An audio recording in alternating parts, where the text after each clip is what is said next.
നമസ്കാരം കൂട്ടുകാരെ, ഞാൻ പീറ്റർ ചൊവ്വള്ളൂർ. എല്ലാവർക്കും ഒരു പുതിയ വീഡിയോയിലേക്ക് സ്വാഗതം. റബ്ബർ വില എല്ലാ ദിവസവും രാവിലെ 9 മണിക്ക് കൃത്യമായി ലഭിക്കാൻ ഈ ചാനൽ ഉടൻ സബ്സ്ക്രൈബ് ചെയ്യുക.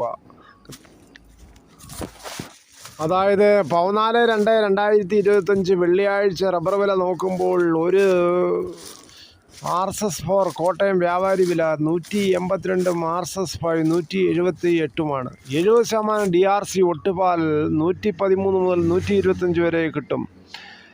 അങ്ങനെ മാറ്റമില്ലാതെ തുടരുകയാണ് റബ്ബറിൻ്റെ വില. അത് കർഷകർക്ക് വലിയ പ്രയോജനമില്ല. കാരണം ഇപ്പോൾ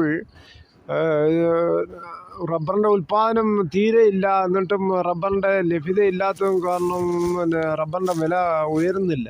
അത് അങ്ങോട്ട് 200 മുകളിലോട്ട് കടക്കാൻ വലിയ പ്രയാസമാണ്. ഇപ്പോഴും ആ സ്റ്റഡിയിൽ നിൽക്കുകയാണ് റബ്ബറിൻ്റെ വില. ഇതേസമയം കുരുമുളകിൻ്റെ വില നോക്കുമ്പോൾ ഗാർബിൾഡ് 1 കിലോ മേടിക്കണമെങ്കിൽ 678, അൺഗാർബിൾഡ് കുരുമുളക് മേടിക്കണമെങ്കിൽ 658.